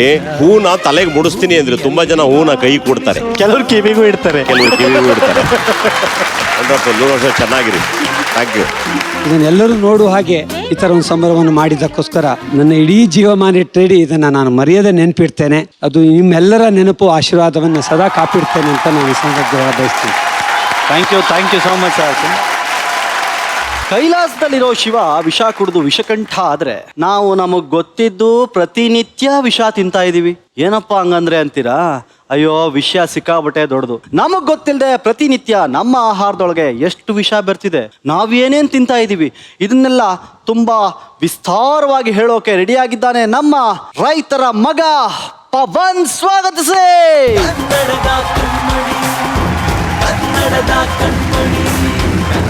ತ್ರಿಮೂರ್ತಿಗಳಿಗೆ ನಮಸ್ಕಾರ. ನಾನಿವತ್ತು ನಿಮ್ಮೆಲ್ಲರಿಗೂ ಒಂದು ಇಂಟ್ರೆಸ್ಟಿಂಗ್ ಆಗಿರೋ ಕತೆ ಹೇಳ್ತೀನಿ. ಶಿವಪುರಾಣದಲ್ಲಿ ಈ ರಾಕ್ಷಸರು ಮತ್ತು ದೇವತೆಗಳೆಲ್ಲರೂ ಸೇರಿ ನಮ್ಗೆ ಅಮೃತ ಬೇಕಂತ ಹೋರಾಟ ಮಾಡ್ತಿರ್ತಾರೆ. ಆಗ ಆವಿನ ಬಾಯಿಯಿಂದ ವಿಷ ಕಕ್ಕುತ್ತೆ. ಆ ವಿಷ ಇನ್ನೇನು ಇಡೀ ಪ್ರಪಂಚನ ನಾಶ ಮಾಡುತ್ತೆ ಅನ್ನೋ ಸಮಯದಲ್ಲಿ ಶಿವ ಒಬ್ಬನೇ ಹೋಗಿ ಆ ಇಡೀ ವಿಷನ ಘಟಘಟ ಅಂತ ಕುಡಿದ್ಬಿಡ್ತಾನೆ. ಅವಾಗ ಪಾರ್ವತಿ, ಈ ವಿಷನೇನಾದ್ರೂ ನಾನು ಶಿವನ ಬಾಯಿಂದ ಹೊರಗಾಕ್ಸಿದ್ರೆ ಇಡೀ ಪ್ರಪಂಚನೇ ನಾಶ ಆಗುತ್ತೆ, ತನ್ನ ಪತಿ ಒಳಗೆ ಇದ್ರೆ ತನ್ನ ಪತಿಗೆ ಹಾನಿಕರ ಅಂತ ಅದನ್ನ ಶಿವನ್ ಗಂಟ್ಲಲ್ಲೇ ಇರೋ ಹಾಗೆ ಮಾಡ್ತಾಳೆ. ಅವಾಗ ಶಿವನ್ ಗಂಟ್ಲು ಪೂರ್ತಿ ನೀಲಿ ಆಗ್ಬಿಡುತ್ತೆ. ಅಂದಿನಿಂದ ಶಿವನ್ನ ನೀಲಕಂಠ, ವಿಷಕಂಠ ಅಂತ ಕರೀತಾರೆ. ಆದ್ರೆ ಈ ಆಧುನಿಕ ಯುಗದಲ್ಲಿ ಎಲ್ರು ನೀಲಕಂಠರೆ, ಎಲ್ರು ವಿಷಕಂಠರೆ. ಅದು ಹೇಗೆ ಅಂತ ಹೇಳ್ತೀನಿ ಕೇಳ್ರಿ. ನಮ್ ತಾತನ ಕಾಲ ಜನರು 100 ವರ್ಷ, ಕನಿಷ್ಠ ಅಂದ್ರೆ 80 ವರ್ಷನಾರು ಬದುಕ್ಬಾಳ್ತಿದ್ರಂತೆ. ಆದ್ರೆ ಈಗ 2020 ಜಮಾನ, 100 ವರ್ಷ ಇದ್ದಿದ್ದು 50 ವರ್ಷಕ್ಕೆ ಬಂದಿದೆ ಮನುಷ್ಯರು ಬಾಳು. ಯಾಕೆ ಹೇಳಿ? ಇವತ್ತಿನ ಫುಡ್ ನಲ್ಲಿದೆ ಹಾಳು ಮೂಳು, ಅದಕ್ಕೆ BP ಶುಗರ್ ಅನ್ನೋ ಗೋಳು. 80 ವರ್ಷ ಆದ್ರೆ ಸಾಕು ತೀರ್ಥಯಾತ್ರೆ ಹೋಗ್ತಿದ್ದ ಜನರು ಇವಾಗ 40+ ಆದ್ರೆ ಊರು ಹೋಗೋ ಕಾಡ್ಮ ಅಂತಾರೆ. ನಮ್ ಸಂಸ್ಕೃತಿಯಲ್ಲಿ ಆಹಾರಕ್ಕೆ ನಾವು ದೇವ್ರು ಅಂತ ಕರಿತೀವಿ. ಯಾರಾದ್ರೂ ಬಂದು ದೇವ್ರು ಎಲ್ಲಪ್ಪ ಇದ್ದಾನೆ, ಎಲ್ಲಪ್ಪ ಕಾಣ್ತಾನೆ, ಅವನ ಅಡ್ರೆಸ್ ಎಲ್ಲಪ್ಪ ಇದೆ ಅಂತ ಕೇಳಿದ್ರೆ 3 ಹೊತ್ತು ಉಪವಾಸ ಇರಪ್ಪ, ನೀನ್ ತಿನ್ನೋ ಅನ್ನದಲ್ಲೇನೆ ದೇವ್ರು ಪ್ರತ್ಯಕ್ಷ ಆಗ್ತಾನೆ ಅಂತೀವಿ. ಹಸಿವನ್ನ ಗೆದ್ದು ಬಂದ ಪ್ರತಿ ಒಬ್ಬರಿಗೂ ಈ ಅನುಭವ ಆಗೇ ಆಗಿರುತ್ತೆ. ನನಗೀಗ ಕನಕದಾಸರದ್ದು ಒಂದು ಹಾಡು ನೆನಪಾಗಿ ಬರ್ತಿದೆ. ಎಲ್ಲಾರು ಮಾಡುವುದು ಹೊಟ್ಟೆಗಾಗಿ, ಗೆಣು ಬಟ್ಟೆಗಾಗಿ, ತುತ್ತ ಹಿಟ್ಟಿಗಾಗಿ. ಎಲ್ಲಾರು ಮಾಡುವುದು ಹೊಟ್ಟೆಗಾಗಿ, ಗೆಣು ಬಟ್ಟೆಗಾಗಿ, ತುತ್ತ ಹಿಟ್ಟಿಗಾಗಿ. ಆದ್ರೆ ಈಗಿನ ಕಾಲದ ಹೊಟ್ಟೆಗಳು ದೊಡ್ಡದಾಗಿದೆ. ಏನ್ ಬಟ್ಟೆ ಎಲ್ಲ ಸಾಲಾಗಲ್ಲ, ಮೀಟರ್ ಲೆಕ್ಕದಲ್ಲೇ ಬೇಕು. ತುತ್ತು ಹಿಟ್ಟು ಅಳಸಿ ತಂಗಳಾಗಿದೆ. ತಂಗಳಾಗಿ ತಿಂಗಳಾದ್ರೂ ಅದನ್ನೇ ತಿನ್ನೋ ಪರಿಸ್ಥಿತಿ ನಮ್ದು ಆಗಿದೆ, ನಿಮ್ದು ಆಗಿದೆ. ಈ ತಂಗಳು ತಿಂಡಿಗಳ ಆಳ ಅಂತಾರೆ. ಆಳವನ್ನ ಎಳ ಸೌಭಾಗ್ಯ ನಂದಾಗಿದೆ. ಕೇಳ ನಿಮ್ದಾಗಿದೆ. ಹೌದು, ನಾನು ಮಾತಾಡ್ತಿರೋ ವಿಷಯ ಆಹಾರ ಪದಾರ್ಥಗಳ ಬಗ್ಗೆನೆ. ಇವತ್ತಿನ ಕಾಲದಲ್ಲಿ ಯಾವುದ್ರಲ್ಲೂ 100% ಒರಿಜಿನಲ್ ಇರೋಲ್ಲ ಅನ್ಸುತ್ತೆ. ಎಲ್ಲ ಮೇಡ್ ಇನ್ ಚೈನಾ ತರ ಯಾವಾಗ ಬೇಕಾದ್ರೂ ಬ್ಲಾಸ್ಟ್ ಆಗಿಡ್ಬಹುದು. ನಾವು ಪ್ರತಿನಿತ್ಯ ತಿನ್ನುವಂತ ಆಹಾರದಲ್ಲಿ ಪಾಯ್ಸನ್ ಮಿಕ್ಸ್ ಆಗಿರುತ್ತೆ. ಯಾರಾದ್ರೂ ಬಂದು ನಮ್ಮ ಆಹಾರದಲ್ಲಿ ಡೈರೆಕ್ಟ್ ಆಗಿ ವಿಷ ಕೊಟ್ರೆ ಅದು ಮರ್ಡರ್. ಅದೇ ಇಂಡೈರೆಕ್ಟ್ ಆಗಿ ಸ್ವಲ್ಪ ವಿಷ ಕೊಟ್ರೆ ಅದು ಮಾರ್ಕೆಟಿಂಗ್ ಬಿಸ್ನೆಸ್ ಲೆಕ್ಕಾಚಾರ. ಈಗ ಜಂಕ್ ಫುಡ್ ವಿಷಯಕ್ಕೆ ಬರೋಣ. ಜಂಕ್ ಫುಡ್ ಅಂದ್ರೇನು? ಈ ಜಂಕ್ ಅನ್ನೋದು ಫ್ರೆಂಚ್ ಇಂದ ಬಂದಂತ ಪದ. ಫ್ರೆಂಚ್ ಇಂದ ಇಂಗ್ಲಿಷ್ ಬರೋವಷ್ಟರೊಳಗೆ ಅಳಿಸೋಗಿತ್ತು. ಇಂಗ್ಲಿಷ್ ಬಂದಂತ ಅಳಿಸಿದ್ದ ಸ್ವಲ್ಪ ಬಿಸಿ ಮಾಡಿ ಕೆಮಿಕಲ್ ಹಾಕಿ ಅಟ್ರಾಕ್ಟ್ ಆಗ್ಬೇಕಂತ ಪ್ಯಾಕ್ ಮಾಡಿ ಬೆಳಕಿಗೆ ತಂದ್ರು. ಅಮೆರಿಕದಲ್ಲಿ ಜುಲೈ 21ನೇ ತಾರೀಕು ಜಂಕ್ ಫುಡ್ ಡೇ ಅಂತ ಮಾಡ್ತಾರಂತೆ. ಅವತ್ತಲ್ಲಿ ಏನ್ ಮಾಡ್ತಾರೆ ಗೊತ್ತಾ? ಈ ಕುರುಕ್ಲು ತಿಂಡಿಗಳಂತೆ, ಎಣ್ಣೆ ತಿಂಡಿಗಳಂತೆ, ಕರು ತಿಂಡಿಗಳಂತ ತಿಂದು ಬೆಳಗ್ಗೆ ಎದ್ದ ತಕ್ಷಣ ಬೇಜಾನ್ ವರ್ಕೌಟ್ ಮಾಡೋದು, ಡಯಟ್ ಮಾಡೋದು ಅಂತ ಶುರು ಮಾಡ್ತಾರೆ. 1800ರಲ್ಲಿ ಈ ಪ್ಯಾಕ್ ಮಾಡಿ ತಿನ್ನೋದನ್ನ ಅಮೆರಿಕದವರು ಪ್ರಾರಂಭಿಸಿದ್ರು. 2ನೇ ಮಹಾಯುದ್ಧದಲ್ಲಿ ಈ ಜಂಕ್ ಫುಡ್ ಅನ್ನೋದು ಶುರುವಾಯಿತು. ಆ ದೇಶ ಈ ದೇಶ ಅಂತೆಲ್ಲ ಏನಕ್ರೀ ಉದಾಹರಣೆ ಕೊಡೋಣ? ನಮ್ ದೇಶಕ್ಕೆ, ನಮ್ ನಾಡಿಗೆ, ನಮ್ಮೂರಿಗೆ, ನಿಮ್ಮ ನಡುವೆನೆ ಮಾತಾಡೋಣ. ನಮ್ಮೂರಿನ ರೋಡ್ಗಳಲ್ಲಿ ಎಂದ್ರಲ್ಲಿ ಜಂಕ್ ಫುಡ್ಗಳ ಜಾಥಾ ನಡೆಯುತ್ತೆ. ಸಿಟಿಲಿ ದಿನಾನು ಇರುತ್ತಂತೆ. ಕರೆದ್ ಮಾಡಿ ತಿಂಡಿಗಳು ನಮ್ಮನ್ನ ಬಾಬಾ ಅಂತ ಕರಿತಾವೆ. ನೋಡಿದ್ರು ನೋಡ್ಲಿಲ್ದಂಗೆ ಹೆಂಗ್ರಿ ಹೋಗಕ್ಕಾಗುತ್ತೆ? ಯಾವನ್ರಿ ಮನೇಲಿ ಮಾಡಿ ತಿಂತಾನೆ? ಒಂದು ಉಪ್ಪಿರಲ್ಲ, ಒಂದು ಖಾರ ಇರಲ್ಲ, ಒಂದು ರುಚಿ ಇರಲ್ಲ, ಒಂದು ಅಂದ ಇರಲ್ಲ, ಒಂದು ಚಂದ ಇರಲ್ಲ. ಅದೇ ರಸ್ತೆ ಹತ್ರ ಚರಂಡಿ ಪಕ್ಕ ನಮ್ ನಾರ್ತಿ ಹುಡ್ಗ ಕೊಡೋ ಗೋಲ್ಗಪ್ಪ ಪಾನಿಪುರಿ ತಿಂತಾ ಇದ್ರೆ ಆಹಾ, ನೆನ್ಸ್ಕೊಂಡ್ರೇನೆ ಬಾಯಿಲಿ ಚಪ್ಪರ್ಸ್ಕೊಂಡ್ ನೀರ್ ಬರುತ್ತೆ. ಅದಕ್ಕಿಂತ ಸ್ವಲ್ಪ ಮುಂದೆ ಹೋದ್ರೆ gobi, fried rice, egg rice, ಬಿಸಿ ಬಿಸಿ ಬೋಂಡ, ಮಿರ್ಚಿ, ಮಂಡಕ್ಕಿ, variety dosa, baby corn, popcorn, noodles, samosa, jalebi, chicken, tandoori chicken, biryani ಎಲ್ಲ ಸಿಗುತ್ತೆ. ಅದ್ರ ಜೊತೆಗೆ burger, cold cake, candy, chocolates, ಇನ್ನು ಐಸ್ ಕ್ರೀಮು, ಇನ್ನು ಏನೇನ ಸಿಗುತ್ತೆ. ನಮ್ಮವರ ಫುಲ್ ಅಪ್ಡೇಟ್ ಆಗಿದೆ. ಈ ಎಲ್ಲ ಐಟಮ್ಸ್ ಹೇಳಿದ್ಮೇಲೆ ಬಾಯಲ್ಲಿ ನೀರು ಬಂದಿರ್ಬೇಕಲ್ಲ, ಇನ್ನು ಹೊಟ್ಟೆಲಿ ಭಯನ ಶುರು ಆಗ್ಬೇಕು. ನಾನು ಮುಂದಿನ ಮಾತು ಕೇಳಿ. ಅತಿಸಾರ, ವಾಂತಿ, ಹೊಟ್ಟೆಲಿ ಹುಳ ಆಗೋದು, ಜಾಂಡೀಸು, ತೂಕ ಹೆಚ್ಚಾಗೋದು, ಬೊಜ್ಜು ಬರೋದು, ಜೀರ್ಣಕ್ರಿಯೆ ಆಗ್ಲಿದಂಗಿರೋದು, ಗ್ಯಾಸ್ಟ್ರಿಕ್ಕು, ಬ್ಲಡ್ ಪ್ರೆಷರು, ರಕ್ತಹೀನತೆ, ಇದೇ ತರ ಡಜನ್ ರೋಗಗಳು ನಮ್ಮಲ್ಲಿ ತುತ್ತಾಗ್ತಿದೀವಿ. ಪ್ರತಿ ಒಂದು ಸರ್ವೆ ಪ್ರಕಾರ ಪ್ರತಿ ವರ್ಷ 40 ವರ್ಷ ದಾಟಿದ 40 ಲಕ್ಷ ಮಂದಿ ಜಂಕ್ ಫುಡ್ಗೆ ಅಡಿಕ್ಟ್ ಆಗಿ ಜೀರ್ಣಾಂಗ ಕೋಶದ ಸಮಸ್ಯೆ, ಕ್ಯಾನ್ಸರ್ ಸಮಸ್ಯೆ, ರಕ್ತಹೀನತೆ ಸಮಸ್ಯೆ, ಇನ್ನು ಅನೇಕ ದೊಡ್ಡ ಸಮಸ್ಯೆಗಳಿಗೆ ತುತ್ತಾಗ್ತಾ ಇದ್ದಾರೆ. ಈ ಕಳೆದ 30 ವರ್ಷದಿಂದ ಈ ಜಂಕ್ ಫುಡ್ ಸೇವನೆಯಿಂದ ಮಕ್ಕಳು ಸ್ಥೂಲಕಾಯ, ಅದೇ ಊದ್ಕೊಳ್ತಾರೆ ಅಂತಾರಲ್ಲ, ಆ ಥರ ರೋಗಗಳಿಗೆ ತುತ್ತಾಗ್ತಿದಾರಂತೆ. ಅಷ್ಟೇ ಅಲ್ಲದೆ ಚೀನಾ ದೇಶದಲ್ಲಿ 1,53,00,000 ಮಕ್ಕಳು ಈ ಸ್ಥೂಲಕಾಯಕ್ಕೆ ಒಳಗಾಗ್ತಿದ್ದಾರೆ. ನಮ್ಮ ಭಾರತ ದೇಶದಲ್ಲಿ 1,40,00,000 ಮಕ್ಕಳು ಈ ಸ್ಥೂಲಕಾಯಕ್ಕೆ ಒಳಗಾಗ್ತಿದ್ದಾರೆ. ಈಗಿನ ಕಾಲದ ಮಕ್ಕಳಿಗೆ 100 ಮೀಟರಿಂದ 200 ಮೀಟರ್ ಓಡಕ್ ಹಚ್ಚಿದ್ರೆ ಉತ್ಸ ಅಂತವೆ. ಇದು ಮುಂದೆ ದೊಡ್ಡ ಪರಿಣಾಮ ಬೀರುತ್ತೆ. ದಪ್ಪ ಇದ್ರೆ ಈಗಿನ ಕಾಲದ ಮಕ್ಕಳಿಗೆ ಮುಂದೆ ದೊಡ್ಡ ರೋಗಗಳು ಅವ್ರ ಬೆನ್ನಿಗೆ ಅಂಟ್ಕೊಂಡು 4 ದಿವಸದ ಪಯಣನ 2 ದಿನಕ್ಕೆ ಸೀಮಿತ ಮಾಡಿ ಬಿಟ್ಟೋಗ್ತವೆ. ಎಷ್ಟೋ ಹೊರದೇಶಗಳಲ್ಲಿ ಜಂಕ್ ಫುಡ್ ಹಾನಿಕರ ಅಂತ ಗೊತ್ತಾದ್ಮೇಲೆ ನಿಷೇಧ ಮಾಡಿದೆ. ನಮ್ಮ ದೇಶದಲ್ಲಿ ಯಾವಾಗ ಮಾಡೋದು? ಮಾಡಿಲ್ಲದ್ರೆ ಮಕ್ಕಳುಗಳೇ ಇಲ್ದಂಗಾಗುತ್ತೆ. ಇದು ಇಷ್ಟು ಹಾನಿಕರ ಅಂತ ಗೊತ್ತಾದ್ಮೇಲೆ ಈ ಜಂಕ್ ಫುಡ್ ನ ನಿಷೇಧ ಮಾಡೋದನ್ನ ಮೊದಲು ನಮ್ಮ ದೇಶದವ್ರು ಮುಂದುವರಿಸಬೇಕು. ಬಿಸಿ ರಾಗಿ ಮುದ್ದೆ ಜೊತೆಗೆ ಕೆಂಪನ್ ಚಟ್ನಿನೋ ಅಥವಾ ಎಂತ ಬಸ್ಸಾರೋ, ಸೊಪ್ಪಿನ ಸಾರೋ, ಉಪ್ಪೆಸರು ಹಾಕೊಂಡು, ಬೆಣ್ಣೆ ಸವರ್ಸ್ಕೊಂಡು, ಇಲ್ಲ ತುಪ್ಪ ಹಾಕೊಂಡು ಬಿಸಿದನ್ನ ಮುರ್ಕೊಂಡು ಗುಡುಮ್ ಅಂತ ನುಂಗಿದ್ರೆ ಎಂತ ರೋಗ ನಾಡು ಗೋಳೆ ಹಾಕೊಂಡು ಸತ್ತೋಗುತ್ತೆ. ಕೊನೆದಾಗ ಒಂದು ಮಾತಾಡ್ತೀನಿ. ಹೊಟ್ಟೆ ಕಿಚ್ಚಿಗೆ, ನಾಲಿಗೆ ಹುಚ್ಚಿಗೆ, ಆರೋಗ್ಯ ಅನ್ನೋದನ್ನ ಅರ್ಕಲು ಅಂಗಿಯಾಗಿ ದೇಹ ಮುರ್ಕಲು ಮನೆ ಆಗುತ್ತೆ. ಜೋಪಾನ, ಯಾಕಂದ್ರೆ ಆರೋಗ್ಯವೇ ಭಾಗ್ಯ. ಧನ್ಯವಾದ.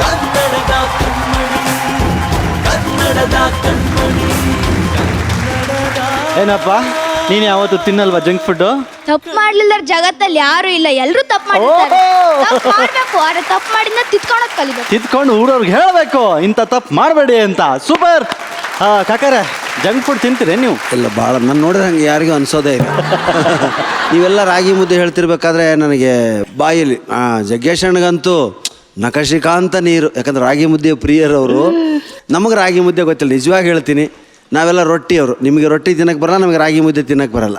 ರೊಟ್ಟಿ ತಿಂದರೆ ಹೊಟ್ಟೆ ನೋವು ಬರುತ್ತೆ ಸ್ವಾಮಿ ಅಂತಿದ್ರು ಇಲ್ಲೊಬ್ರು ಯಾರ ಗೆಳೆಯರು. ನಮ್ಮಲ್ಲಿ ಒಂದು ರೊಟ್ಟಿ ಮೇಳ ಆಗಿತ್ತು ಇಲ್ಲಿ, ಅವ್ರನ್ನ ಕರ್ಕೊಂಡು ಹೋಗಿದ್ದೆ. ಫಸ್ಟ್ ಒಂದು ರೊಟ್ಟಿ ಕೊಟ್ಟರು, ಆಮೇಲೆ ಒಂದು 20 ಥರದ ತರಕಾರಿಗಳು ಕಾಯಿ ಪಲ್ಯ ಇತ್ತು. ನಾನು ಹಾಕ್ಸ್ಕೊಂಡೆ, ಅವರು ನನ್ನ ಹಿಂದೆ ಬರ್ತಾ ಇದ್ರು, ಅವ್ರು ಹಾಕ್ಸ್ಕೊತಾರೆ. ನಾನು ಯಾರೋ ಮಾತಾಡ್ಸಿದ್ರು, ಆ ಕಡೆ ಹೋಗ್ಬಿಟ್ಟೆ. ಅವರು ಅದ್ರಲ್ಲಿರೋ ತರಕಾರಿನೆಲ್ಲ ತಿಂದು ಈ ಪ್ಲೇಟ್ ಎಲ್ಲಿ ಎಸಿಲಿ ಅಂತ ಬಂದರು. ಆ ರೊಟ್ಟಿ ತೋರಿಸಿ ಅದನ್ನು ಪ್ಲೇಟ್ ಅನ್ಕೊಂಡವ್ರೆ ಅವರು.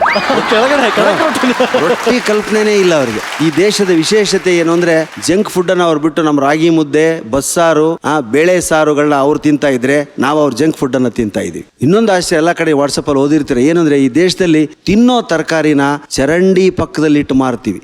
ಕಾಲಿಗೆ ಹಾಕೊಳ್ಳೋ ಶೂಸ್ನ AC ರೂಮ್ಗಳಲ್ಲಿ, ಶೋರೂಮ್ಗಳಲ್ಲಿ ಮಾರ್ತಾರೆ ಸ್ನೇಹಿತರೆ. ಇಂಥ ಪರಿಸ್ಥಿತಿಲಿ ನಿನ್ನ ಮಾತುಗಳು ಅದ್ಭುತವಾಗಿತ್ತು. ಆಹಾರದ ಬಗ್ಗೆ, ಆಹಾರದ ಶುದ್ಧತೆಯ ಬಗ್ಗೆ ಬಹಳ ಚೆನ್ನಾಗಿ ಹೇಳಿದೆ. Very good, keep it up. Super. Next ನಮ್ಮ ಹಸಿರು ಕ್ರಾಂತಿಯ ಹರಿಕಾರ ನೋಡಿದಾಗೆಲ್ಲ ಖುಷಿ ಆಗುತ್ತೆ. ಕಲ್ಕಿ ದೇವರು ಬಂದ, ಕಲ್ಕಿ ಎನ್ನುವ ದೇವರು ಬಂದ, ಉಳ್ಕಿ ದೇವರ ತಂದ, ಉಳ್ಕಿ ಅಂದ್ರೆ ಬಾಕಿ ದೇವರು. ಹಾ, ಉಳ್ಕಿ ದೇವರ ತಂದ, ಅನ್ನ ದೇವರು ಮಾತ್ರ ಬರಲೇ ಇಲ್ಲ. ಅನ್ನ ಅನ್ನೋದೇ ದೇವರು ಅಲ್ಟಿಮೇಟ್ಲಿ. ಅದು ತುಂಬ ಚೆನ್ನಾಗಿ ಹೇಳ್ದ. ನಮ್ಮ ಕಾಲ ಹೇಗೆ ಬದಲಾಗಿದೆ ಅನ್ನೋದಕ್ಕೆ, ನಾನು ಬಾಂಬೆಗೆ ಸುಮಾರು 1976ರಲ್ಲಿ ಹೋಗಿದ್ದು ನಾನು. ಆಮೇಲೆ 24 ವರ್ಷ ಅಲ್ಲಿದ್ದೆ. ಅಲ್ಲ ಹೋಟ್ಲಲ್ಲೇ ಊಟ ತಿಂದು ನಾವು ಬ್ರಹ್ಮಚಾರಿಗಳು, ನಾವು ಹೋಟ್ಲಿಗೆ ಹೋಗಿ ಊಟ ಮಾಡಬೇಕು, ಹೊಸ ಕೆಲಸಕ್ಕೆ ಸೇರ್ಕೊಂಡಿದ್ವಿ ಎಲ್ಲ. ಅಲ್ಲಿ ಒಂದು ಮರಾಠೇನ್ ಹೋಟೆಲ್ ಇರ್ತಿತ್ತು, ರೊಟ್ಟಿ ಊಟದ್ದು. ಅಲ್ಲಿ ಒಂದು ಬೋರ್ಡ್ ಇತ್ತು. ಆ ಬೋರ್ಡ್ ನನಗೆ ಯಾವತ್ತೂ ಇಷ್ಟ. ಅದರಲ್ಲಿ ಏನಿತ್ತು ಅಂತಂದ್ರೆ, ಈ ಹೋಟೆಲಿನ ಮಾಲೀಕ ಕೂಡ ಇಲ್ಲೇ ಊಟ ಮಾಡುತ್ತಾನೆ. ನನಗೆ ಬಹಳ ಇಂಟ್ರೆಸ್ಟಿಂಗ್ ಇತ್ತು. ಅಂದ್ರೆ ಅದ್ರ ಅರ್ಥ ಏನು ಅಂತಂದ್ರೆ, ಮನೆ ತರ ಊಟ ಇದು ಅಂತ. ಆದ್ರೆ ಈಗ ಯಾವ ಕಾಲದಲ್ಲಿ ಇದ್ದೀವಿ ಅಂದ್ರೆ, ನಾವು ಮನೇಲಿ ಏನಾದ್ರು ಒಂದು ಅಡುಗೆ ಚೆನ್ನಾಗಾದ್ರೆ, ಚೆನ್ನಾಗಿದೆ, ಹೋಟೆಲ್ ತರ ಆಗಿದೆಯಲ್ವಾ, ಹೋಟೆಲ್ ತರ ಆಗಿದೆಯಲ್ವಾ, ಹೋಟೆಲ್ ತರ ಆಗಿದೆಯಲ್ವಾ ಅಂತೀವಿ. ಈ ಶೋ ಅನ್ನು ನೋಡುತ್ತಿರುವಂತ ಎಲ್ಲಾ ಹುಡುಗರಿಗೆ ಹೇಳೋದಿಷ್ಟೇ, ನೀವು ಅಡುಗೆ ಮಾಡೋದನ್ನ ಕಲೀರಪ್ಪ, ದಯವಿಟ್ಟು ಕಲೀರಿ. ಸೊ ಪವನ್, ನಿನ್ನ ಹಸಿರು ಕ್ರಾಂತಿಯ ಒಂದು ಹೊಸ ಎಕ್ಸ್ಟೆನ್ಷನ್ ಇದು. ತುಂಬಾ ಖುಷಿ ಆಯ್ತು ನನಗೆ ನೀ ವಿಷಯ ಆಯ್ಕೊಂಡಿದ್ದು ಮತ್ತು ಮಾತಾಡಿದ್ದು. ಫಸ್ಟ್ ಕ್ಲಾಸ್ ವಿಷಯ ಮಾತಾಡಿದೆ, ತುಂಬ ಚೆನ್ನಾಗಿ ಹೇಳಿದೆ. ಆಮೇಲೆ ನನ್ನ ಪಾಠ ನಾನು ಇಲ್ಲಿ ಮರ್ಯಾದೆಯ ಕೂತಿದ್ದೀನಿ, ನನ್ನ ಬಾಯಿನಲ್ಲಿ ಜೋಲ್ ಬರುತ್ತೆ. ನನಗೇನು ಮಾಡೋ ಕೆಲಸ ಇಲ್ವ ನನಗೆ? ನಾನು ತಿನ್ನೋ ಊಟನೇ ಹೇಳ್ತಾವನೆ. ನಾನು ಬೆಳಗ್ಗೆ ಇವತ್ತು ನಮ್ಮ ಅಡುಗೆಯವಳು, ಅವಳಿಗೆ ಫಿಕ್ಸು ಏನು ಮಾಡಬೇಕು ಅವ್ರಿಗೆ ಅಂತ ಗೊತ್ತು. ನನಗೆ ಗಟ್ಟಿ ಕಾಯಿ ಚಟ್ನಿ ಇರಬೇಕು, ಖಡಕ್ಕಾಗಿರೋ ರಾಗಿ ರೊಟ್ಟಿ ಇರಬೇಕು, ಎಲ್ಲ ಫ್ರೆಶ್ಶಾಗಿ ಮಾಡಿಕೊಡ್ಬೇಕು. ನಾನು ರಾಗಿ ರೊಟ್ಟಿ, ಅಕ್ಕಿ ರೊಟ್ಟಿ, ಚಿತ್ರಾನ್ನ, ಉದ್ದಿನೋಡೆ ನಮ್ಮ ಫೇವ್ರೇಟು ಟಿಫನ್ನು. ಮುದ್ದೆ, ಬಸ್ಸಾರು, ಸೊಪ್ಸಾರು ನಮ್ಮ ಫೇವ್ರೇಟು. ಆದರೆ ಎಲ್ಲದಕ್ಕೂ ತುಪ್ಪ ಇರಬೇಕು. ನಮ್ಮ ಇದೊಂದಿದು ಎಲ್ಲರೂ ಇದು ನಮ್ಮ ಫುಡ್ಡು. ಅದು ವಿಶೇಷವಾಗಿ ಕರ್ನಾಟಕದ ಊಟ ಇದೆಯಲ್ಲ, ಅದು ಎಲ್ಲವೂ ಒಂದು ರೀತಿ ಔಷಧಿಗೆ ಸಮ. ಇವಾಗ ಸೊಪ್ಸಾರು ಅಂದರೆ ಏನೋ, ಎಲ್ಲ ಥರ ಸೊಪ್ಪನ್ನ ತೊಗೊಂಡ್ರೆ ಹೈ ಫೈಬರ್ ಅದು. ಅದನ್ನೆಲ್ಲ ಗ್ರೈಂಡ್ ಮಾಡಿ, ಗೊತ್ತಾಯ್ತಾ, ಅದಕ್ಕೆಲ್ಲ ಖಾರಗಳು ಎಲ್ಲ ಹಾಕಿ ಎಲ್ಲ ಮಾಡಿ ನೀನು ಸೊಪ್ಸಾರು ತಿಂದರೆ it will become a coating. ಕರುಳ ಮೇಲೆ ಕೋಟಿಂಗ್ ಆಗುತ್ತೆ. ಯಾವ ಊಟನೂ ಕೂಡ ಕರುಳಿನ ರಂಧ್ರಕ್ಕೆ ಅಂಟ್ಕೊಳಲ್ಲ, ಕಾನ್ಸ್ಟಿಪೇಷನ್ ಆಗೋಲ್ಲ, ನೀಟಾಗಿ ಡೈಜೆಷನ್ ಆಗುತ್ತೆ. ಯಾರ್ಯಾರು ಕರ್ನಾಟಕದ ಊಟವನ್ನು ಮಾಡಿರ್ತಾರೆ ಅವ್ರು ಯಾರಿಗೂ ಕೂಡ ಕರುಳಿನ ಕ್ಯಾನ್ಸರ್ ಬಂದಿದ್ದ ಇತಿಹಾಸ ಇಲ್ಲ. ಚೆನ್ನಾಗಿ ತಿಳ್ಕೊಬೇಕು ಇದನ್ನು. ಯಾರು ಜಂಕ್ ಫುಡ್ ತಿಂತಾರೆ ಅವರೆಲ್ಲರಿಗೂ ಕರುಳಿನ ಕ್ಯಾನ್ಸರ್ ಕಟ್ಟಿಟ್ಟ ಬುತ್ತಿ. ಕರ್ನಾಟಕದ ಊಟದ ಇತಿಹಾಸ ಇವತ್ತಿಂದು ನೆನ್ನೆದು ಮೊನ್ನೆದಲ್ಲ, 2500 ವರ್ಷದ ಇತಿಹಾಸ ಇದೆ ನಮ್ಮ ಊಟಕ್ಕೆ. ನಮ್ಮ ಊಟ correct, junk food is bad. ಜನಗಳಿಗೂ ಹೇಳೋದಷ್ಟೇ, ಜಂಕ್ ಫುಡ್ ತಿಂದು ಮಂಕಾಗಬೇಡಿ, ತಿನ್ನಿ ನಮ್ಮ ಕರ್ನಾಟಕದ ದೇಸಿ ಆಹಾರನ ಅಂತ ಹೇಳ್ತಾ ಪವನ್ನ ಬೀಳ್ಕೊಡುಗೆ ಬಾಪ್ಪ. ಯಾವುದೇ ವಸ್ತು ಆದರೂ ಮಿತವಾಗಿ ಬಳಸಿದ್ರೆ ಒಳ್ಳೇದು. ಇಲ್ಲ ಅಂದ್ರೆ ಅಮೃತ ಅನ್ನೋ ಒಂದಿನ ವಿಷ ಆಗುತ್ತೆ. ಹಾಗೆ ನೀರು ಕೂಡ ಅದನ್ನ ಮಿತವಾಗಿ ಬಳಸದೆ ಬೇಕಾಬಿಟ್ಟಿಯಾಗಿ ಬಳಸಿದ್ರೆ ಏನಾಗುತ್ತೆ ಅನ್ನೋದನ್ನ ತುಂಬಾ ಡೀಟೇಲ್ ಆಗಿ ಹೇಳೋಕೆ ಬರ್ತಾ ಇದ್ದಾಳೆ ನಮ್ಮ ಮುಂದಿನ ಕಣ್ಮಣಿ, ಗುಲ್ಬರ್ಗಾದ ಅಮೂಲ್ಯ ಹಿರೇಮಠ್.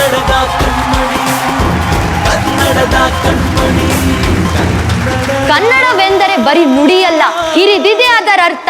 ಜಲವೆಂದರೆ ಕೇವಲ ನೀರಲ್ಲ, ಅದು ಪಾವನ ತೀರ್ಥ ಎಂಬ ಈ ಕವಿ ನುಡಿ ಸಕ್ಕರೆ ಅಂತ ನಮ್ಮ ಕನ್ನಡ ನಾಡು ಜೀವಜಲದೊಂದಿಗೆ ಹೆಂಗ್ ಬೆರೆತೈತಿ ಅನ್ನೋದಕ್ ಸಾಕ್ಷಿ ಆಗ್ಯದ. ರಕ್ತ ಕೊಡ್ತೀವಿ, ನೀರ್ ಕೊಡಲ್ಲ. ನೀರು ರಕ್ತಕ್ಕಿಂತ ಕಾಸ್ಟ್ಲಿ ಅನ್ನೋ ತೋರ್ಸೇದ ಈ ಮಾತು. ಇನ್ನ ನಮ್ ದೇಹದೊಳಗ್ 70% ಭಾಗ ನೀರಿನಿಂದನೇ ತುಂಬ್ಯದಂತ.